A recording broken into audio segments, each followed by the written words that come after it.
My dear students, आज हम, जैसा कि हमें विदित है कि ग्रामर के सारे टॉपिक हमने कर लिए हैं, कोई एक आध टॉपिक को छोड़कर, अर्थात मेजर टॉपिक हमारे लगभग हो चुके हैं।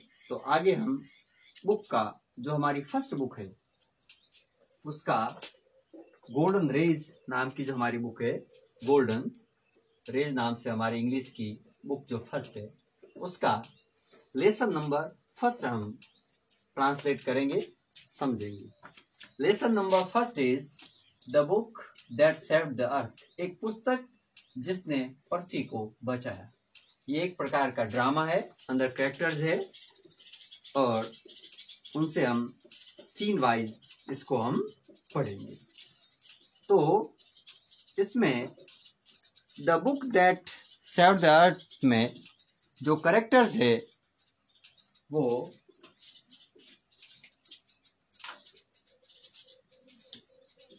First character historian, lieutenant iota. Character का अर्थ होता है पात्र। ड्रामा में हिस्सा लेने वाले कौन कौन है? हिस्टोरियन है lieutenant Iota. Great and mighty think tank sergeant Oop.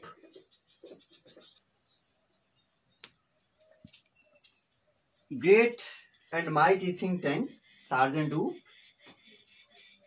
उसके अलावा अप्रेंटिस नूडल है, ऑफिसर वॉइस भी है और कैप्टन ओमेगा भी है। तो हमने जो इसके कैरेक्टर है, पात्र, उसमें पहला हिस्टोरियन है, इतिहासकार लेफ्टिनेंट आयोटा। दूसरा great and mighty think tank, महान व शक्तिशाली थिंक टैंक है। तीसरा सार्जेंट ऊप है। उसके अलावा अप्रेंटिस नूडल है और ऑफिस्टेज वॉइस है, जो स्टेज के पीछे से आने वाली आवाज होती है। और उसके अलावा कैप्टन ओमेगा है। सीन नंबर फर्स्ट से हम लेसन की शुरुआत करते हैं।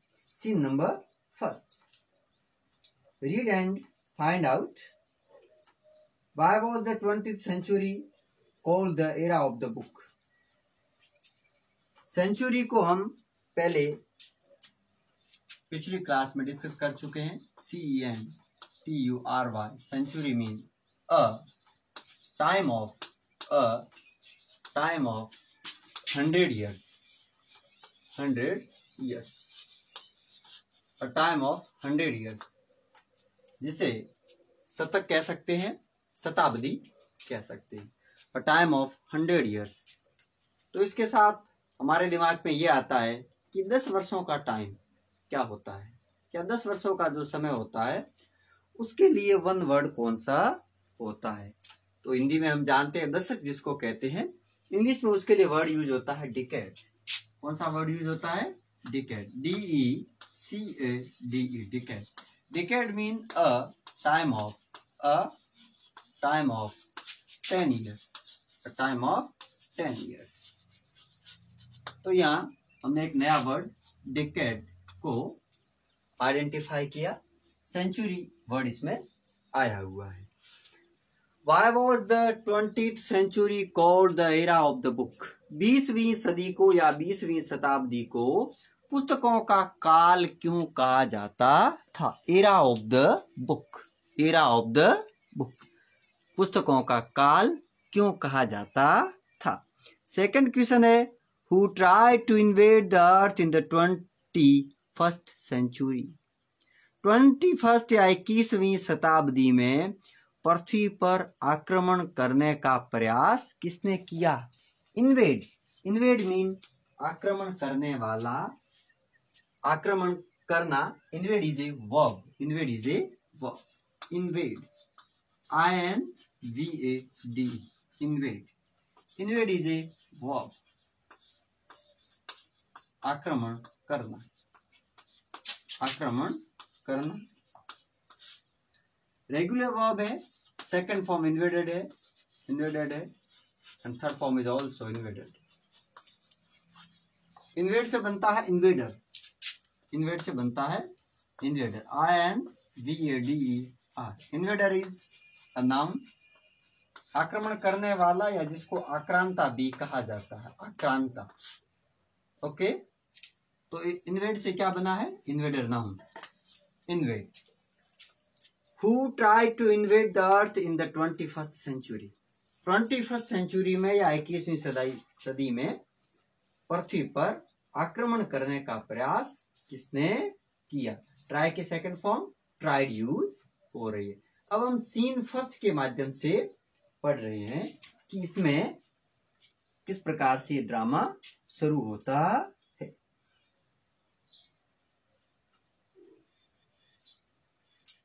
टाइम द 25th सेंचुरी, समय कौन सा है, 25वीं शताब्दी। समय इस ड्रामा में 25वीं शताब्दी दिखाया गया है। प्लेस स्थान the museum of ancient history department of the 20th century on the planet earth. प्राचीन इतिहास का संग्रहालय पृथ्वी ग्रह पर 20वीं शताब्दी का एक विभाग जो इसका समय है। बिफोर राइज, पर्दा उठने से पहले का दृश्य। Spotlight shines on historian who is sitting at a table down right on which a movie projector. प्रकाश बिंदु इतिहास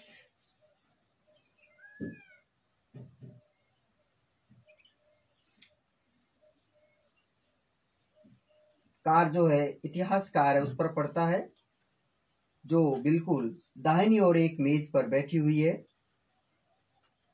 Who is sitting at a table down right on which is a movie projector, जिस पर एक projector रखा हुआ है। A sign on an easel beside her reads Museum of Ancient History, Department of the 20th Century।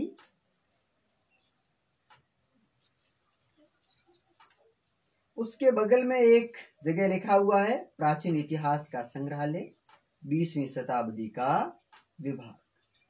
She stands and bows to audience, वह खड़ी होती है और दर्शकों का सिर झुकाकर अभिवादन करती है। इस प्रकार से यहाँ सीन को शुरू किया गया है। अब हिस्टोरियन, इतिहासकार, गुड आफ्टरनून कह के हिस्टोरियन इस ड्रामा की शुरुआत करता है। Welcome to our museum of ancient history and to my department curiosities of the good old far of 20th century. Good afternoon, प्राचीन इतिहास के हमारे संग्रहालय और 20वीं शताब्दी और उससे पहले की अच्छी वे विभिन्न प्रकार की वस्तुओं के बारे में या कौतूहलपूर्ण वस्तुओं के बारे में जानने वाले मेरे विभाग में आपका स्वागत है। The 20th century was often called the era of the book। 20वीं शताब्दी को प्राय पुस्तकों का काल कहा जाता था। In those days, उन दिनों, there were books about everything from anteater to जुलूस, और उन दोनों पर लगभग प्रत्येक विषय पर पुस्तकें थी, चींटियां खाने वाले जानवरों से लेकर जूलू नामक कबीलों तक। जूलू एक प्रकार की जनजाति या जाति है जो अफ्रीका में निवास करती है। Books taught people how to and when to and where to and why to। पुस्तकें लोगों को सिखाती कि कैसे और कब और कहां और क्यों किसी कार्य को किया जाए। They illustrated, educated, punctuated and even decorated। और ये पुस्तकें लोगों को उदाहरण देकर समझाती थी, शिक्षित करती थी, अनुशासित करती थी और यहाँ तक कि सजाती भी थी। But the strange thing a book ever did was to save the earth।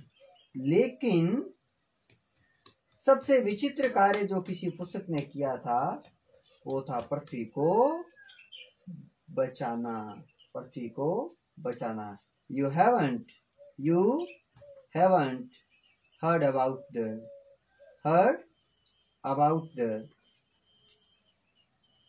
Martian invasion of 2040। आपने 2040 के मंगल ग्रह के प्राणियों के आक्रमण के बारे में नहीं सुना होगा। ऐसा करके कुछ च करके ऐसे शब्द कुछ बोले जाते हैं, आश्चर्यजनक शब्द। What do they teach children nowadays? आजकल बच्चों से वे पहले क्या पूछते हैं? Well, you know, the invasion never really happened। खैर आपको पता है वह आक्रमण वास्तव में कभी नहीं हुआ।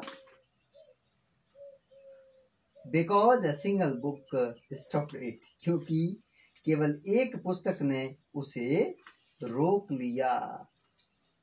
What was the book, you ask? आप पूछोगे वह कौन सी पुस्तक थी?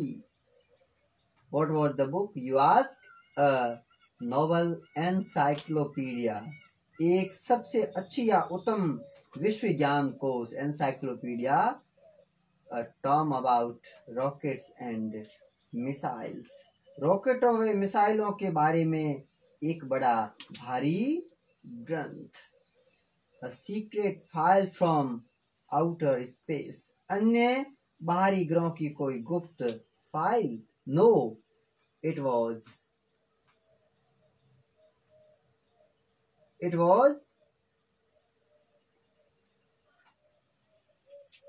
none of those।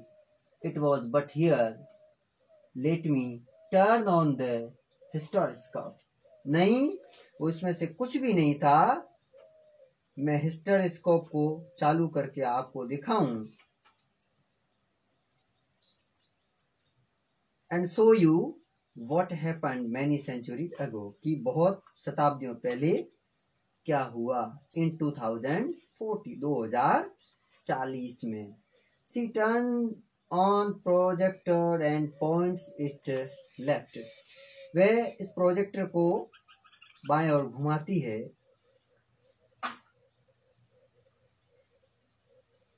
Spotlight on historian goes out and comes up down left on think tank। अपने दोनों हाथों से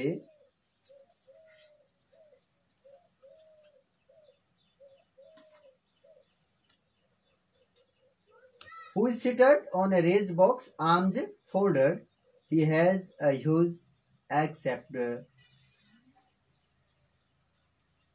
Henry and he wears a long robe decorated with stars and circles। Apprentice Noodle stands beside him at an elaborate switchboard। A sign on an easel reads। और इस दौरान इतिहास लेखिका पर से प्रकाश हटता चला जाता है और बिल्कुल बाईं ओर थिंक टैंक पर आ जाता है, जो अपने दोनों हाथों को मोड़े हुए एक ऊंचे बॉक्स पर बैठा हुआ है। उसका सिर बहुत बड़ा व अंडाकार है और वह सितारों व गोल वृत्तों से सजा हुआ लंबा चोगा पहने हुए हैं। उसके बगल में प्रशिक्षु नूडल सावधानी से निर्मित स्विच बोर्ड के पास खड़ा है और वहां कुछ लिखा हुआ है। इस प्रकार से इस लेसन जो एक ड्रामा है उसमें हमने ड्रामा के बेसिक के बारे में, जो हिस्टोरियन और बिफोर राइज वाले पार्ट को हमने पढ़ा। अगले टॉपिक में हम Mars space control, great and mighty think tank और कमांडर इन चीफ से हम लेसन को आगे बढ़ाएंगे। इसकी ग्रीन बोर्ड पे जो लिखा है उसका आप स्क्रीनशॉट ले लें। कल हम इसके अगले पार्ट को डिस्कस करेंगे, पढ़ेंगे। ये गोल्डन रेज जो हमारी फर्स्ट बुक है, इसके अलावा एक और हमारी सेकंड बुक भी हमारे सिलेबस में, जैसा कि पहले से जो बुक चल रही है वही बुक से बदली नहीं है, तो हम फर्स्ट बुक को पहले पढ़ रहे हैं। मेरे साथ बने रहिए। Thank you.